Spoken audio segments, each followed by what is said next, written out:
America, there was a time when police meant law and order, when obeying lawful commands was not political, and when assaulting an officer was universally condemned. That line has been eviscerated. The same people who once chanted defund the police now excuse violence against them. The same politicians who talk about public safety stay silent while officers are attacked. And the same activists who scream human rights justify assault when the target wears a badge. This is radicalization. An individual approaches a federal agent with a 9mm handgun, violently resists law enforcement, and instead of condemning the threat, the outrage is aimed against the officer. Across the country, we're seeing agitators obstruct arrests, interfere with federal operations, and surround officers to intimidate them. In Minneapolis, a law enforcement officer had his finger bitten so badly he's going to lose it. And the media downplays the violence and reframes the criminals as the victims. This is hypocrisy. If this violence was against any other group, it would be called barbaric. We would be calling for arrests. If this attack was on a civilian, it would dominate headlines. But when it's against law enforcement, excuses replace accountability. You can't claim to oppose violence while rationalizing it. You can't support communities while dismantling the very people who protect it. You definitely cannot believe in law and order while cheering for its collapse. Leadership matters. Governor Tim Walz, if you care about Minnesota, your duty is clear.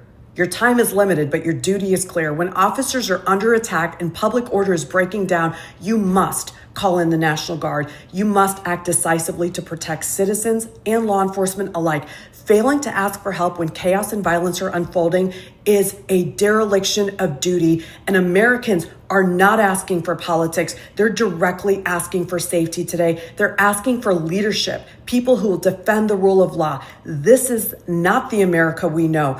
It has to be an America that we can accept together, where the rule of law matters, the hypocrisy must end, the violence must be condemned, the badge must be defended, because when law enforcement is treated as the enemy, the public becomes the victim, and it's going to be on your watch. There's definitely something sus going on with the Minneapolis governments, councils and police. Approximately 9:03 a.m. this morning, Minneapolis police received a report of a shooting involving federal law enforcement in the area of East 26th Street and Nicollet Avenue on the south side of the city. Officers arrived and found an adult male with multiple gunshot wounds when they arrived.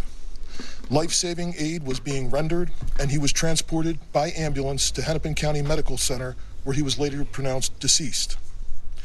Based on the information that we have, which is very limited, this is a 37-year-old white male who is a Minneapolis resident, and we believe he is an American citizen. We have not been told any official reports of what has led up to the shooting, but we have seen the video that is circulating on social media. Well, that should tell you enough. Our demand today is for those federal agencies that are operating in our city to do so with the same discipline, humanity, and integrity that effective law enforcement in this country demands. They're just standing idle for the most part, so I don't think they'll be going along with that. We urge everyone to remain peaceful. We recognize that there is a lot of anger and a lot of questions around what has happened, but we need people to remain peaceful. In the area... Peaceful? They're far from peaceful. They've had Mayor Fry in the background encouraging them to demonstrate, and Tim Walz. We have an unlawful assembly at this time. Minneapolis police have given multiple warnings for the crowd to disperse. So this is some of the aftermath of the shooting. We just have a few moments here, but it seems to be some smoke is rising. I don't know if these are smoke bombs. It was peaceful when we began to talk, and we noted that rhetoric really matters now, and calming tensions really matters. What are we seeing on our screens now? What's your analysis of this? Yeah, I mean, they're trying to keep things calm and, diffuse the tension. Again, Kaylee, this is not what agents ever want to have happen.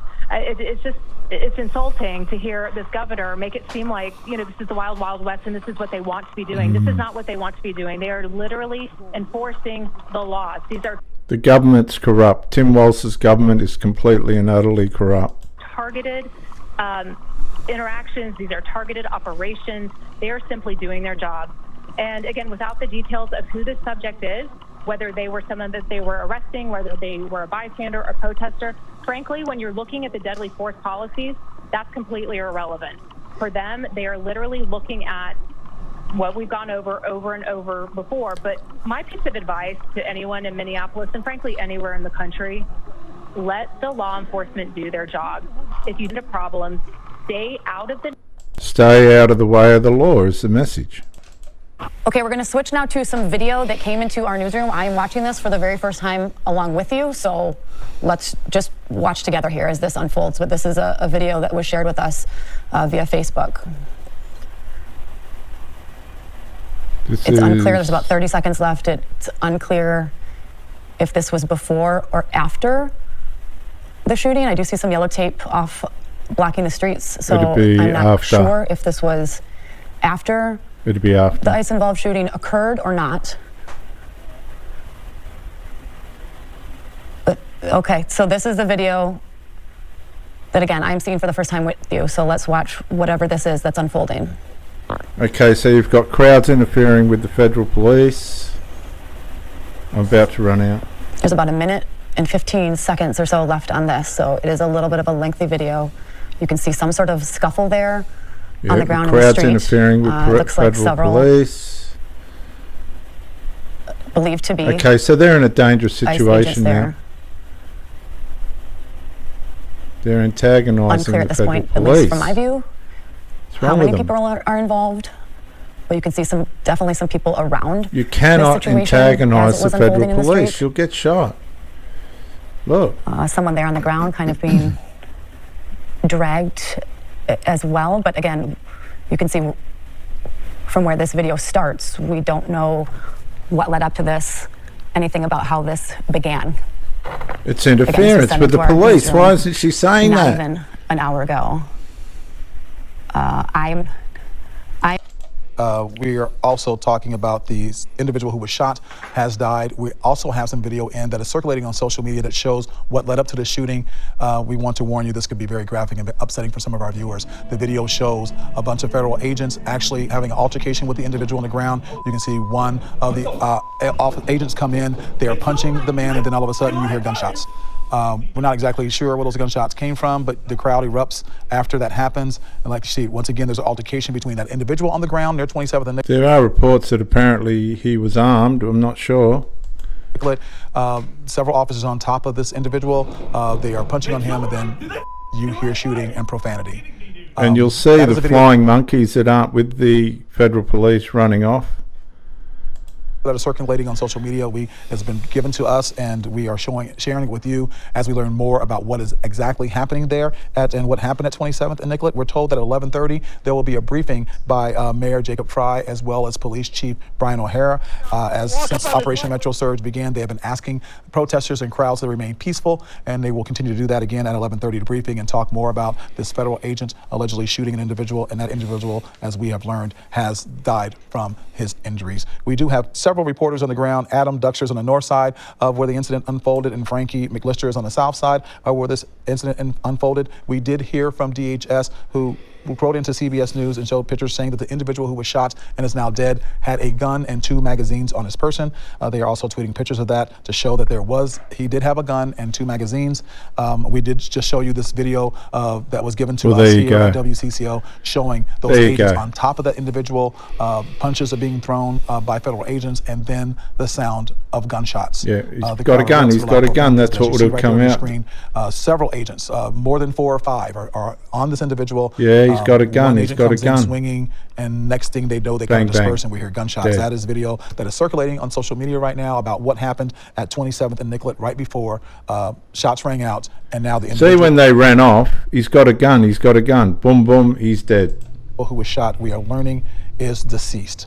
Governor Walz has also tweeted that he is aware of this happening. We're going to expect to hear from Mayor Jacob Fry as well as Minneapolis Police Chief Brian O'Hara at 11:30, and then we're told a press conference at noon.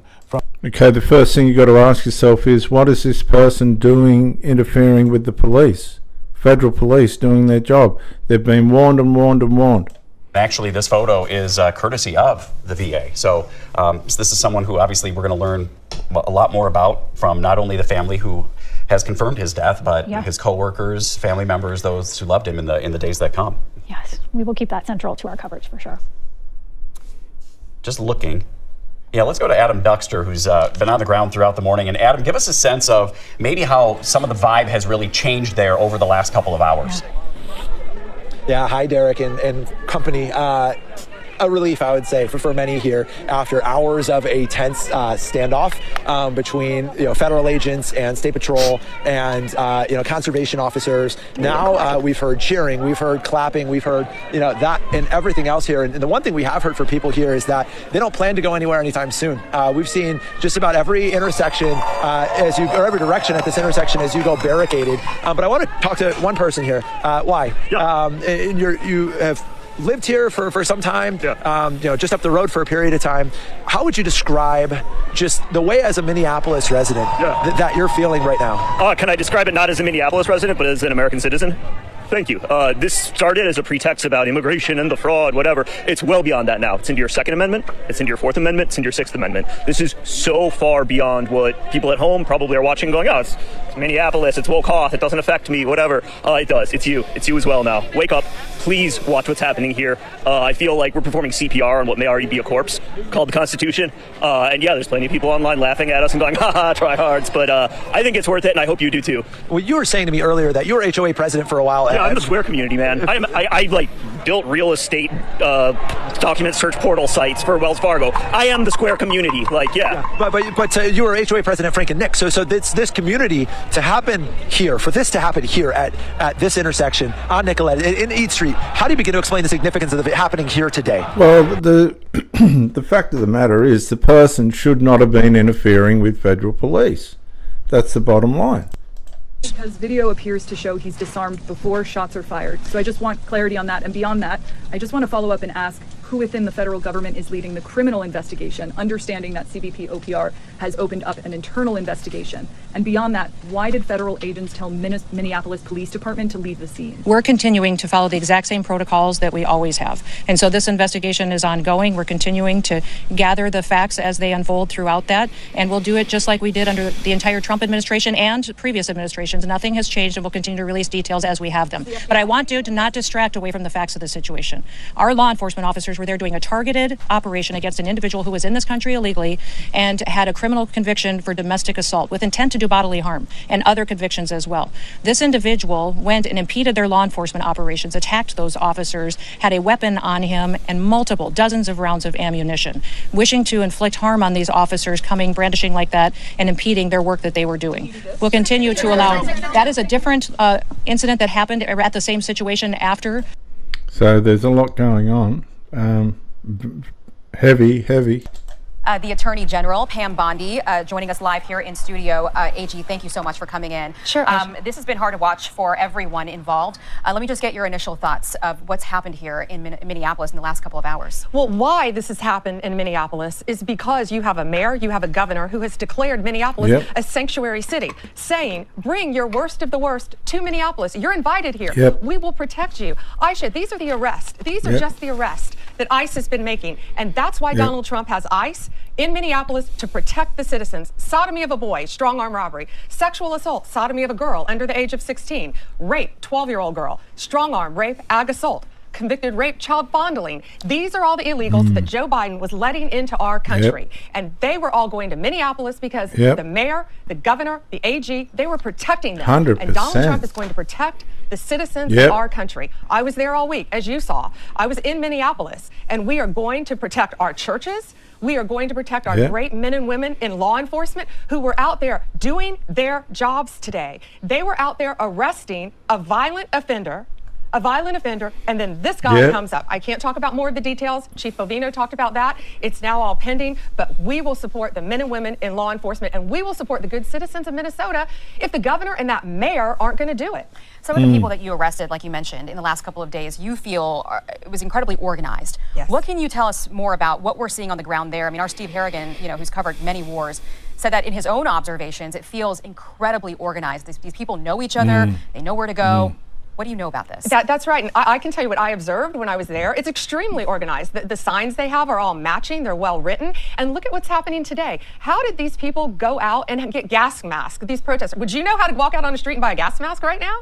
Yeah, think about that. No. Right. All of these protesters out there right now have gas masks on, matching, very expensive, by the way, gas masks. It's organized, they're out there to cause problems, and they're out there to hinder the great men and women in law enforcement, and we are not going to have it in Minneapolis or anywhere else in this country. We're going to protect our synagogues, we're going to protect our churches. That's why I was there, and we are going to fight back to keep people safe. Our country was founded on religion, our country was founded on law enforcement, and that's what President Trump believes, and that's what we're going to do. In the conversation now, national security analyst, retired Marine Corps intelligence officer Hal Kempfer. Hal, thank you so much for hopping on for this breaking news. So this is now the second deadly shooting involving federal agents in recent weeks. The Trump administration up to this point has said, rhetoric from public officials, it's leading to this violence.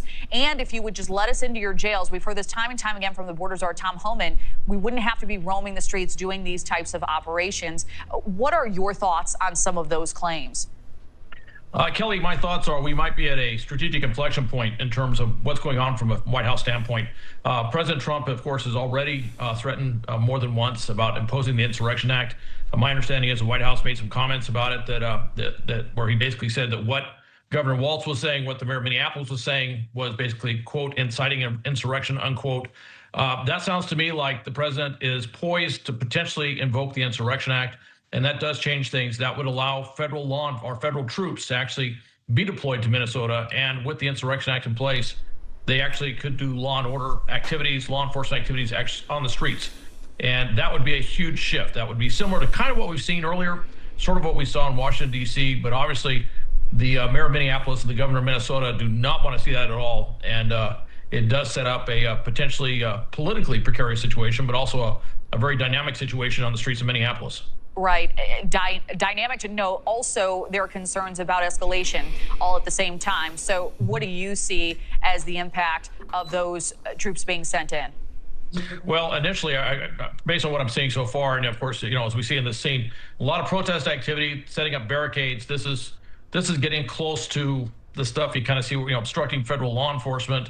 And that would be the legal predicate that the president would probably cite, the White House would cite for invoking the Insurrection Act. And if that does happen, you'll probably... Just want to point out, viewers, guess what's in the middle of it all? The Palestinian flag. As usual, if there's trouble, you can guarantee you'll see the Palestinian flag. See a brigade, about 1,500 troops, the last what they said, a brigade of troops flying out from Alaska, from the 11th Airborne Division. And then there is the possibility the president could turn around and federalize either part or all of the Minnesota National Guard, which would deny Governor Walz the ability to even use the Guard, the Minnesota National Guard in his state, if they're federalized. And I have no doubt that all of this will be challenged in court, but those are some things that could be done by the White House, particularly citing the implication of the Insurrection Act. Right. And the president at this hour, or the administration as a whole, the DOJ, launching this investigation into Governor Walz, also Minneapolis Mayor Frey. And I'm curious, Hal, of your thoughts on this, because the governor did post to X in recent hours that Minnesota's had it, that this is sickening. The president must end this operation, pull the thousands of violent, untrained officers out of Minnesota now. And obviously, this death is a tragedy, but what are the... He's a whole heap of trouble. I hope he gets put away for life. Tim Walz, he's a criminal. Ramifications of this sort of rhetoric, calling these officers violent and untrained as you see it. We have about 20 seconds left. Yeah, I just want to point out they're neither intrinsically violent nor untrained. I hear this untrained thing a lot from a lot of different points. They went to the Federal Law Enforcement Training Center. They went through a curriculum of training. They were all selected to go there. Many of them are veterans who've had a lot of military training. Many of them come from other types of law enforcement, whether corrections or sworn officers. So this idea that they're untrained, it seems to be a narrative, and putting out that narrative, which is implicitly false, I think adds a lot of fuel to the fire, if you will, which eventually could lead to the imposition or the invoking of the Insurrection Act. Well, I certainly appreciate that context, Hal. Always great to see you. Thank you. That was the first time we got a little bit more information on what happened. We had talked to the police chief this morning who said, I know very little. Greg Bovino giving more information as he says the federal account was that at the end of the day that an agent feared for his life. And that an individual with that 9mm violently resisted arrest were Bovino's words, saying that an agent fired defensive shots, that person had 2 loaded magazines, and that he considered this an attempt at a massacre against law enforcement. And we should be clear that that person that they shot, Bavino says, was a citizen who saw them trying to arrest this other gentleman, an undocumented immigrant who they are going after, supposedly someone with a criminal record. He intervened in the situation in some way. Now, he didn't explain how police saw the gun or what led to that. And then we had a good question from Connor White that was unanswered about what you're saying doesn't appear to be the same story as what's happening in the video. The video that we're seeing thus far, which is one angle that we've seen reportedly, and obviously we know, as we've heard from our reporters out there in South Minneapolis, that there are folks recording and documenting this everywhere. So it is very likely that we're going to see that's the video. So gun, and then they've had to shut him down. Been watching is this video and wanting to know what led up to it. So I'm going to play that video in slow motion, viewers. I'm going to play that in slow motion. Just let me get to it. Where is it? Sorry. There. Let's play that in... everywhere. So it is very likely that we're going to see... Let's play that in slow motion. Go. Go. It is very likely that we're going to see... That's the video. Everybody's... Now, you can see that guy, that's the guy in the middle on his knees, lurching up with his hand down around his waist. Right? And somebody's gone, gun, I would say, and they've had to neutralize him. Watch. Been watching is this video. Yeah, he reached for a gun. What led up to it? He reached for a gun. And we got a little bit of information from that today. You know, the president, right before this press conference started, put a message out on Truth Social. So we are getting that in right now. Yeah, let's bring that to you if we can pull that up. This is the message from President Trump. It reads, "Where are the local police? Why weren't they allowed to protect ICE officers?" That's the mayor correct. and the governor called them off. Now he's asking that as a question, as you can see on the screen. It is stated that many of these police were not allowed to do their job, that ICE had to protect themselves. Not an easy thing to do. The first time that we are hearing from President Trump today. Yeah, and I'm sure we'll hear more from them and more from DHS. And again, we just heard from Bavino's side, but you know, there's a lot of conflict, and as you can see, emotions are running so high, and people are upset, and they're completely disregarding the order of hey, please don't go to the area. Please disband. They're doing the opposite, and that's not a judgment statement. That's just a factual statement, because I know that people are upset and they're angry, and it's a very emotional time, and people are really passionate. And to wake up on a Saturday morning and see another person in Minneapolis shot and killed at the hands of an ICE officer is extraordinarily upsetting to folks. Tense protests continue to break out near a Minneapolis intersection where Border Patrol agents shot and killed a 37-year-old man this morning. The Department of Homeland Security shot and killed an armed, resisting arrest Minnesota man. He says the man was carrying a semi-automatic handgun along with 2 high-capacity magazines and violently resisted being disarmed. Garrett Tenney is in Minneapolis with more. Garrett.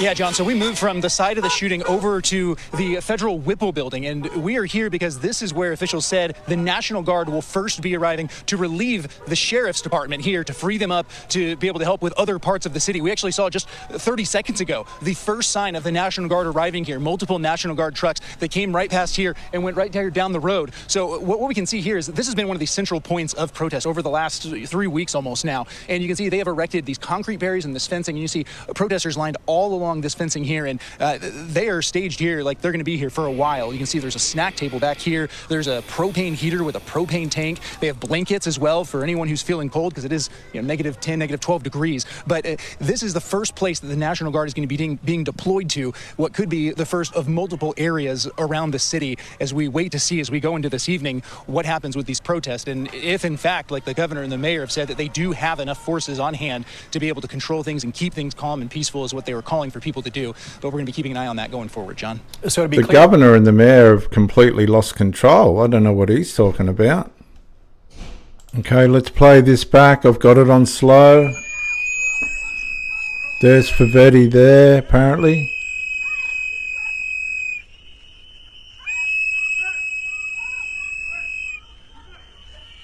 Let's just watch.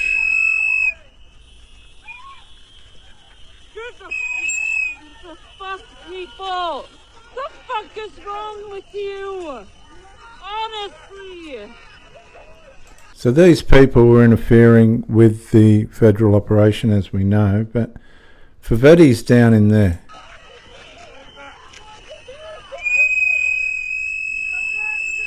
So they're trying to get order. This is the thing. I think they're trying to point out what federal policeman shot him. He's down in here violently resisting arrest. There's a part in the footage where he lurches up. You can see it from a different angle. This guy has, obviously they're saying he's got a weapon, now there's an alarm. This is how quick it can happen. Somebody might have shouted out, gun, gun then. And they've shot him. But let's just go back to that.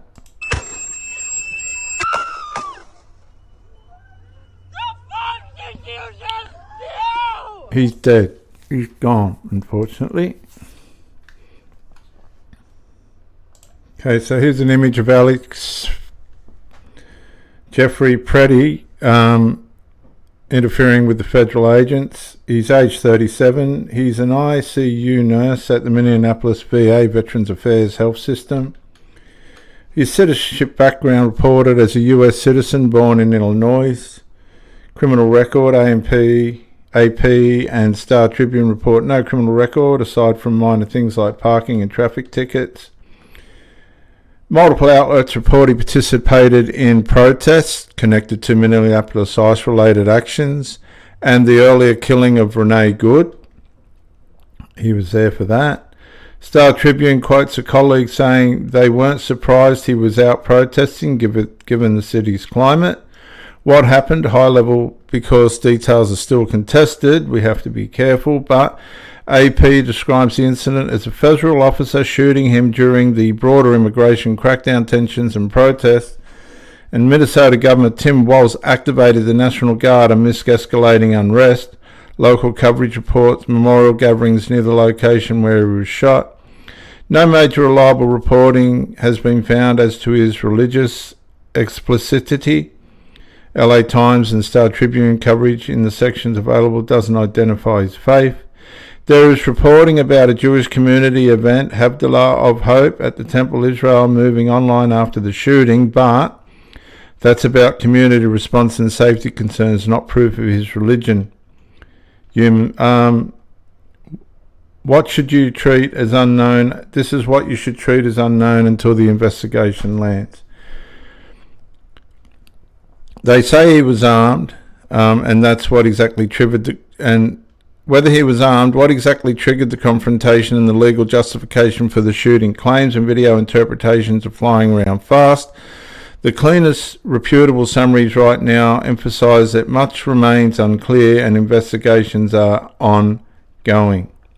So we're going to leave that there. Rest in peace. And for people in Australia, don't, and Minnesota or anywhere else, don't interfere with police because you're going to lose your life. Bye for now.